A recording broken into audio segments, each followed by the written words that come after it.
이 말씀은 너무나도 우리가 잘 아는 마태복음 7장 1절 비판을 받지 아니하거든 비판하지 말라. 이 말씀 생각해 보겠습니다. 앞을 보십시다. 비판이라고 하는 것은 형제의 약점이나 허물을 들추어내서 험담하거나 공격하는 언어의 폭력을 말합니다. 언어 폭력. 자신의 잣대로 다른 사람을 재면서 시시비비를 가리는 것입니다. 예수님께서는 자신을 따르는 제자들에게 그런 비판을 하지 말라 이렇게 교훈을 하십니다. 물론 건전한 비판도 있습니다. 크리틱이라고 하는 것이 건전한 비판을 통해서 또 발전을 하고 새로움이 있는 것이지만은 그러나 여기서 앞서 말씀드린 대로 험담하거나 또 언어의 폭력을 통해서 남을 저주한다든지 이런 것들을 하지 말라는 것이죠. 그러니까 건전한 비판까지 금하는 것은 물론 아닙니다.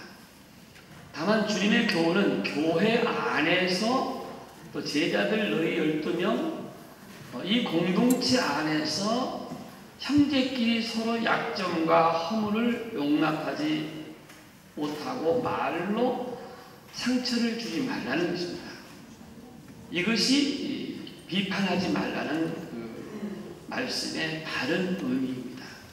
오늘 본문에 비춰지면서 우리 자신이 과연 어떤 사람인가? 나는 어느 위치에서 말을 주고받는가? 남에게 상처는 주지 않는가?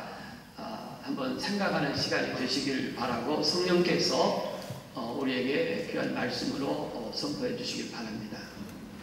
첫째는 비판이 왜 잘못된 것인가? 칭찬의 소리보다는 비난의 소리가 더 많이 들리는 세상은 매우 불행합니다.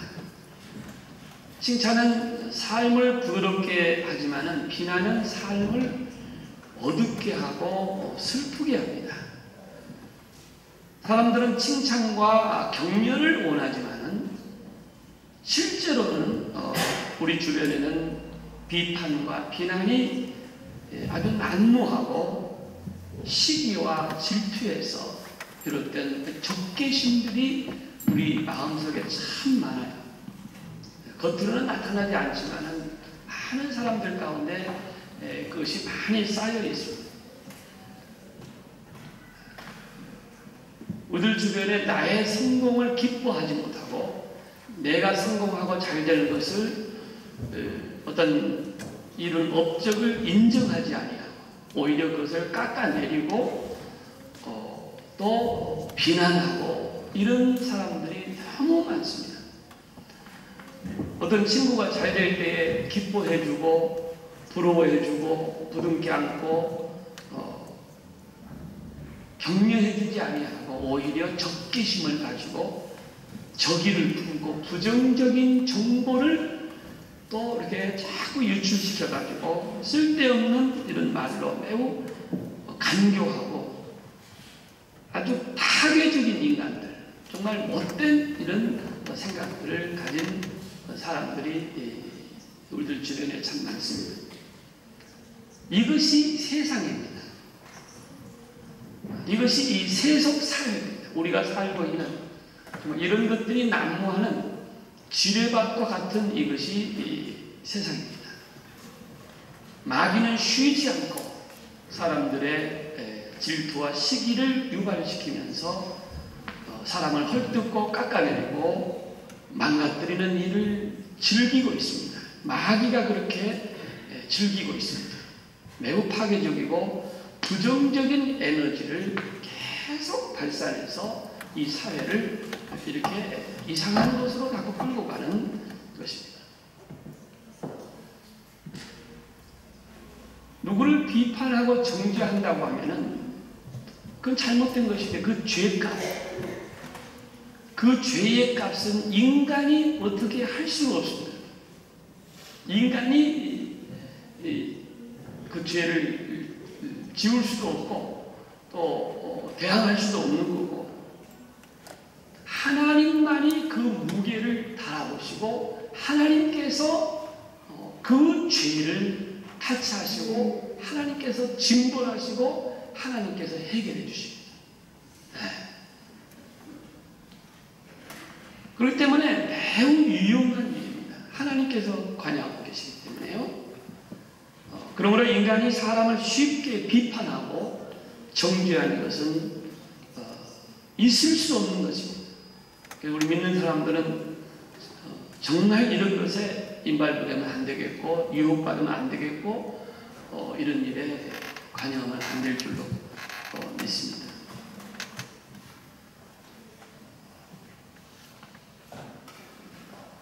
비판을 하는 사람은 자기 자신이 기준이라고 하는 신념을 가지고 있습니다. 내가 기준이 되고 내가 잣대가 되어서 다른 사람을 비판하고 내가 기준이 된다고 하는 것은 이건 잘못된 것입니다. 때문에 매우 위험하고 비판하는 내 자신이 법이 되고 내가 재판석에 올라앉아서 내가 재판관이 되어서 다른 사람을 정죄하고 비난하고 죄인으로 몰고 이렇게 하는 것이거든요. 자, 성경에 보면 그 예화들이 굉장히 많이 나와 있어요. 그 대표적인 사람이 누구냐면 사울과 같습니다. 사울은 맨 처음에는 다윗을 매우 좋아합니다. 다윗을 매우 좋아해서 데려다가 같이 기뻐하기도 하고 자기 사위까지 삼거든요. 얼마나 좋아했으면 자기 사위를 삼겠습니까? 그러나 다윗은 다윗이 자기 자신보다 칭송을 받고 백성들에게 박수를 받고 평이 좋고 이러다 보니까 그 다윗을 시기하기 시작했고, 사울 자기 자신이 재판관이 되어가지고 백성들을 동원해서 다윗을 잡아야 된다고 공포를 합니다. 다윗을 잡아라! 아무 죄도 없는데 그냥 시기식. 그래서 다윗을 비판하게 되고 많은 백성들을 선동을 하고 수천 명의 군사를 풀어가지고 이 다윗을 죄인으로 모아요. 그의 신념과 주장 앞에 수많은 사람들이 동조합니다. 왕이 그러니까요. 왕이 스스로 재판관이 됐으니까 동조하고 병사들이 따라서 지시한 대로 칼과 창을 들고 잡으려고 끌어들여요. 비판이라는 게 무서운 것입니다. 무서운 거죠. 그래서 그 사울은, 왕은 수십 년 동안을 정사는 보지 아니하고 그런 일에 에너지를 다 쏟습니다. 군사들을 끌고 다니고 한 사람을 비판하고 한 사람을 정죄하고 한 사람을 끌어내기 위해서 죽이려고 잔악한 행위를 하는데, 이것은 다윗에 대한 질투와 시기가 가득 차 있기 때문에 그랬다. 그 자기 손으로 그를 제거하려고 합니다. 그런 중에 또 다윗을 도왔다고 하는 사람을 또 찾아내가지고 아히멜렉과 제사장 8명 외에도 높당에 사람들과 짐승까지도 몰살시켜버립니다. 이러한 잔악한 행위를 사울이 저지르지 않습니까? 이건 모두가 다 사탄이 조종하고 있습니다. 사탄. 자기가 그걸 모르고 있습니다. 그래서 성경에 이렇게 딱 얘기합니다. 사울의 신하들이 그를 보니까 왕에게 그런 얘기를 했습니다. 각하, 당신에게는 사탄이 좀 들어가가지고 당신이 생각이 좀 혼미하고 당신을 좀 괴롭히고 있습니다. 이런 얘기까지 신하가 얘기를 하죠. 그러나 다윗은 이미 사탄의 사주를 받고 있기 때문에 다윗뿐만 아니라 어떤 제사장도 아무도 그 앞에 보이지 않습니다. 그래서 비판하고 잔인하게 끌어내리고 그렇게 시간을 많이 보냅니다. 자, 그런데 그 결과가 어찌 됐습니까? 결과. 결국 우리 잘 알고 있죠. 길보아 산에서 블레셋 전투에서 자기 아들들과 함께 거기서 전사를 합니다.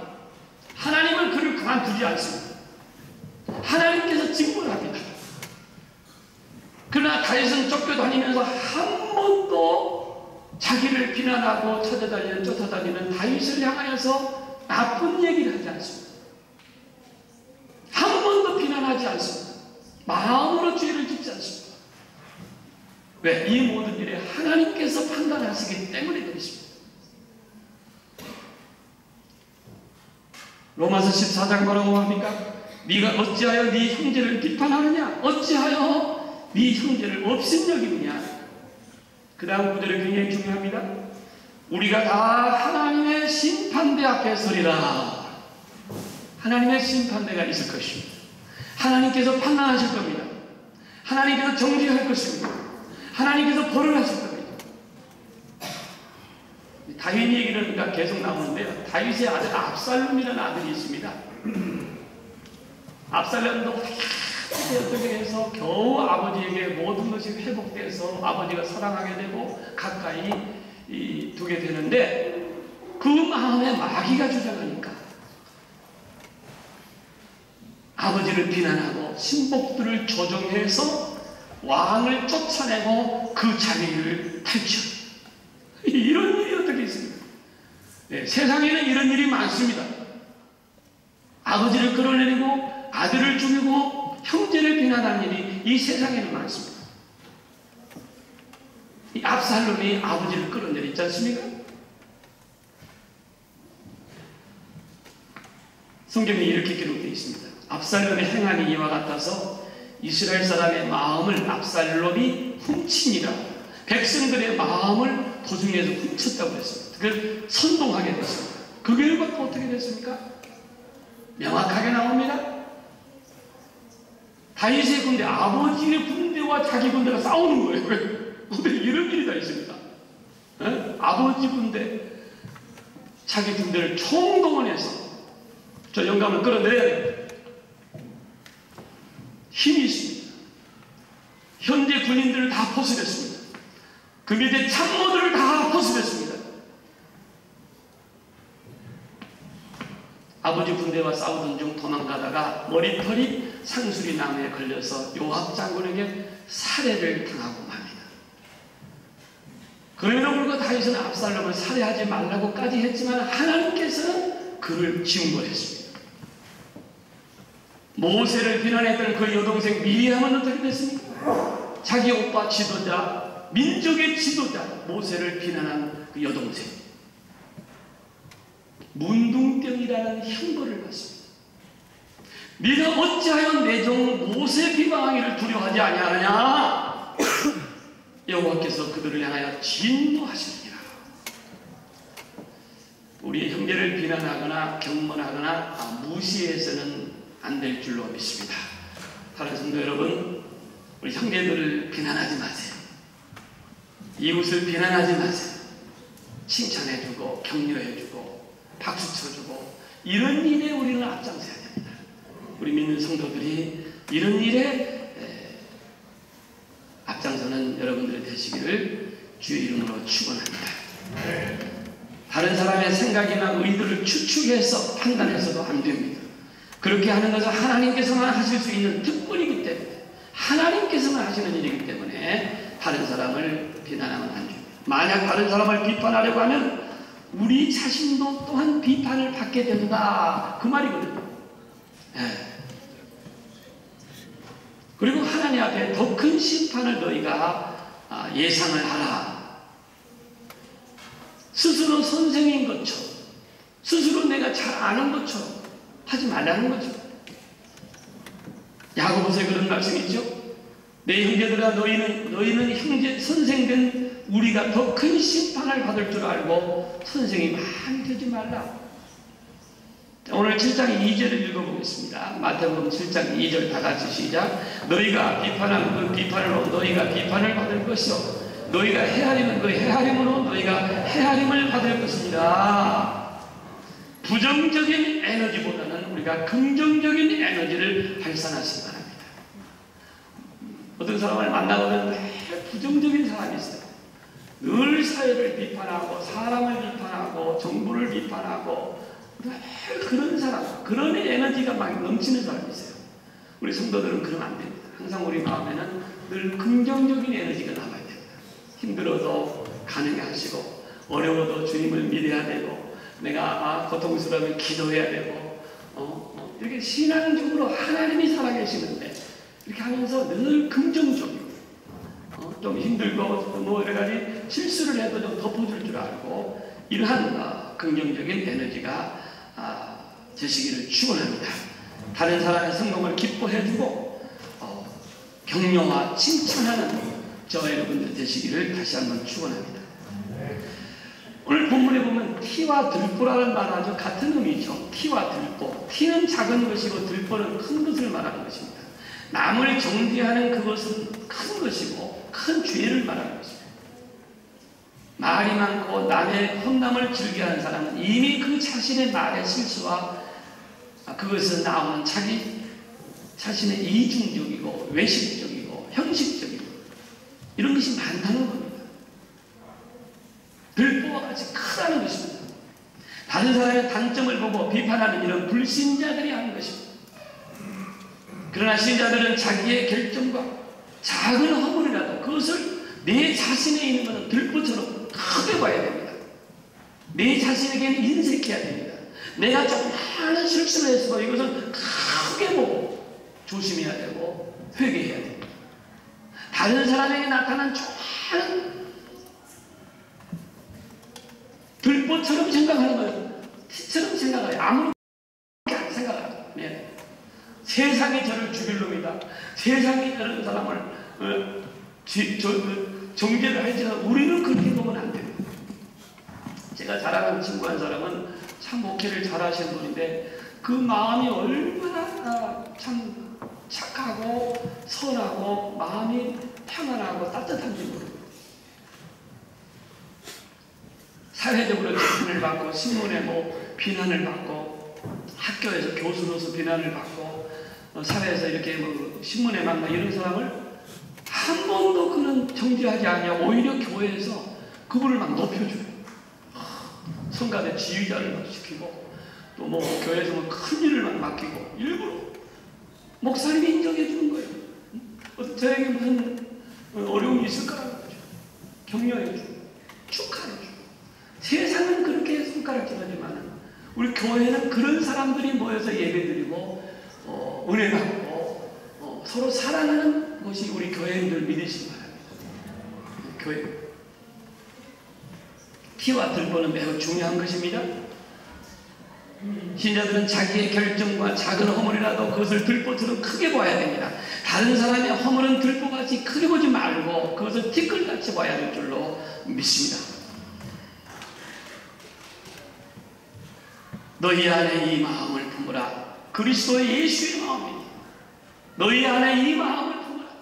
예수님의 마음을 품고 있으면 우리가 다 그렇게 마음이 아름다울 줄로 믿습니다. 우리 믿는 사람들은 자기 자신을 책망하고 내 자신은 괴로워하고 자기 자신에서는 엄격해야 하지만 다른 사람에 대해서는 관대해 이해해주고 관대해주고 격려해주고 자신에게는 현미경을 들고 나를 엄밀하게 관찰해야 됩니다. 현미경과 같은 확대경을 가지고 나 자신을 관찰해야 됩니다. 그러나 다른 사람을 볼 때는 근시안처럼 멀리 봐야 돼요. 큰 숲을 보는 것처럼 그럴 수도 있다. 이렇게 하고 멀리 보실 수 있는 여러분들이 되시기를 바랍니다. 자신을 철저히 비판하는 저와 여러분들이 되시기를 바랍니다. 다른 사람에게 대해 관대하시기를 주님으로 축원합니다. 교회에서 인물을 자꾸 길러내야 됩니다. 아까도 내가 얘기한 대로 교회에서 자꾸 인물을 키워내야지 사회보다도 더 이 교회가 너무 현미경으로 들여다보면서 사람의 약점을 가지고 흔들면 안 됩니다. 인물이 나올 수가 없습니다.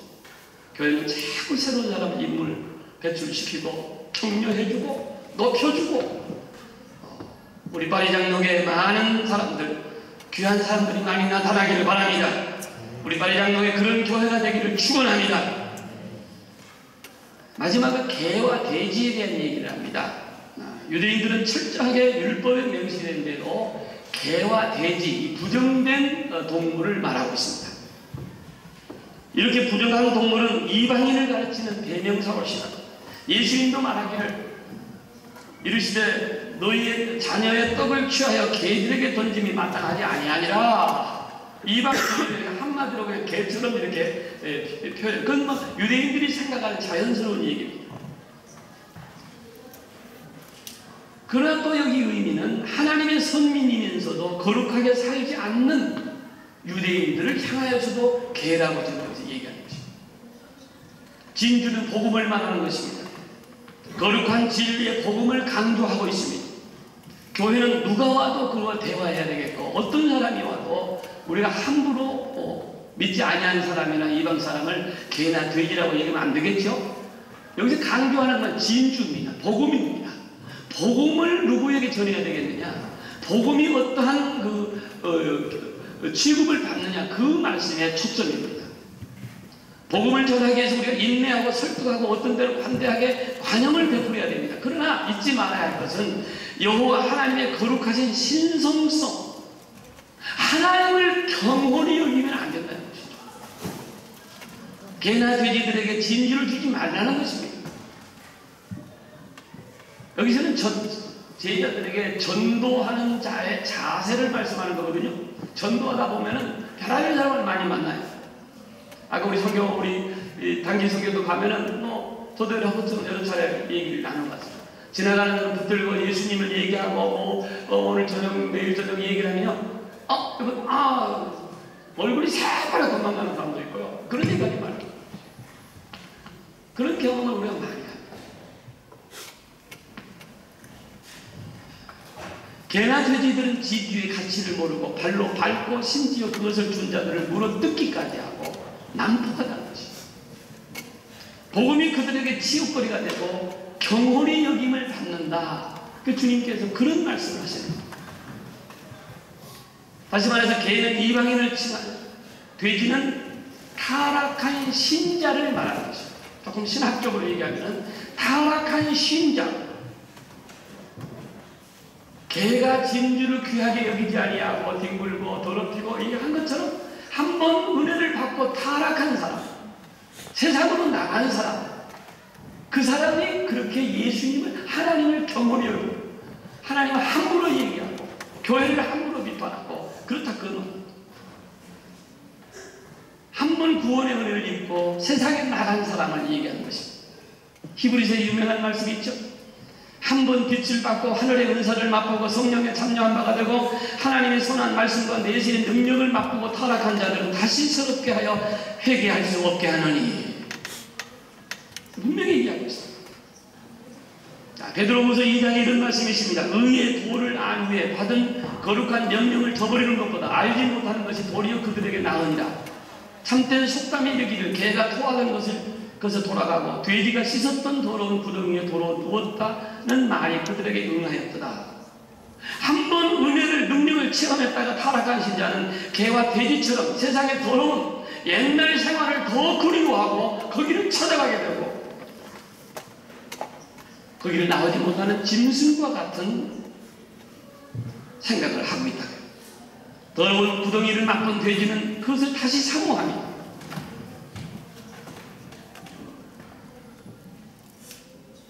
여러분, 예수 믿는 사람도요, 한국의 뉴스를 들어보면요, 이 카지노 그렇게 많이 다닌대요.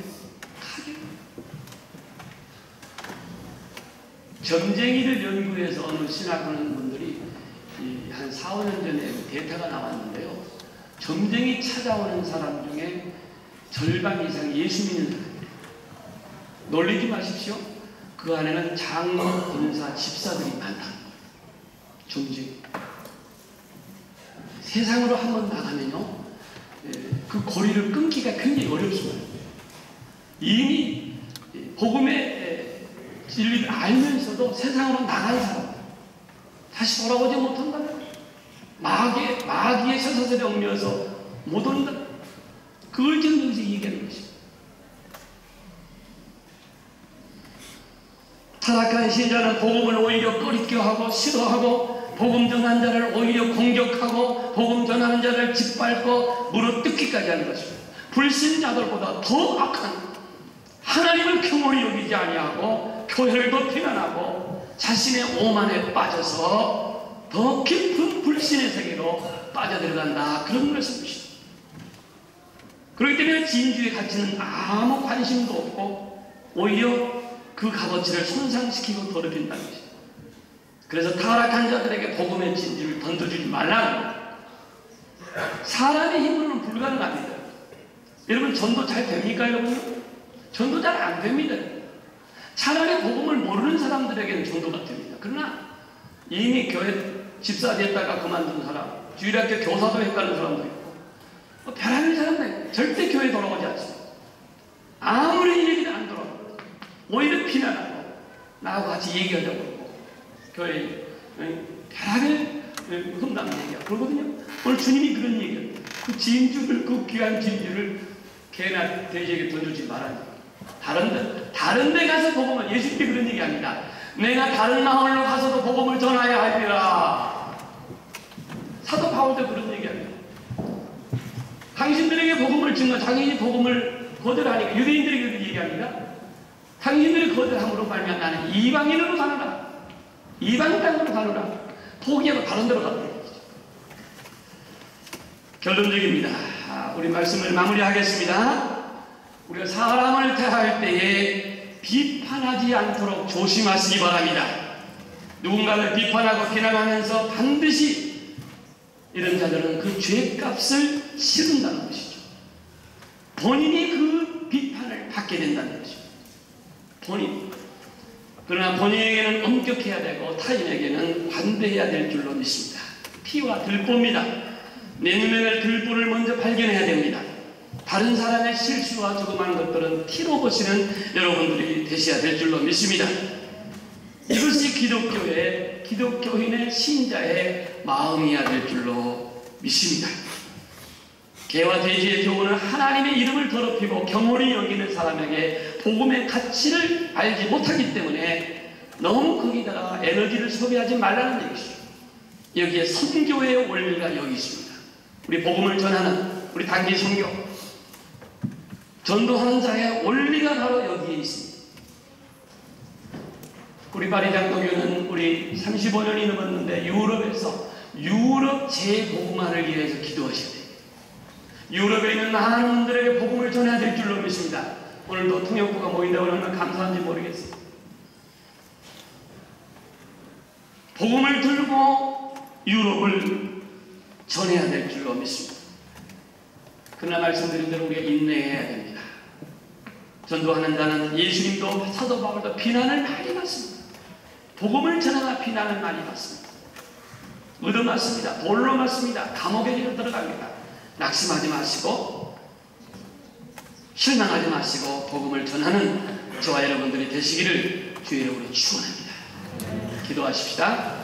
거룩하신 아버지 하나님, 우리가 잘 아는 말씀이지만은 우리가 복음으로 몸에 배어 있는 것이 아니라 세속사의 문화와 악한 사탄 마귀의 사주를 받아서 우리 마음이 많이 흐트러지고 우리 마음이 정말 하나님께 멀리 떨어져 있는 때가 있으며 주여 용서해 주시고 정말 이 사회를 아름다운 사회로 우리가 속해 있는 이 공동사회 교회를 정말 은혜스러운 교회로 우리가 오지 않은 노력하게 해 주시옵소서. 비판을 받지 아니하거든 비판하지 말라. 비판한 그 비판으로 너희가 비판을 받을 것이요 너희가 헤아리는 그 헤아림으로 헤아림을 받을 것이니라. 하나님 아버지, 부족합니다. 연약합니다. 죄가 많습니다. 실수가 많습니다. 하나님, 주님한테 바로 서서 예수의 마음을 소유하는, 예수의 마음을 갖는 저희들 되게 해 주시옵소서. 예수님의 거룩하신 이름으로 간절히 기도하옵나이다. 아멘.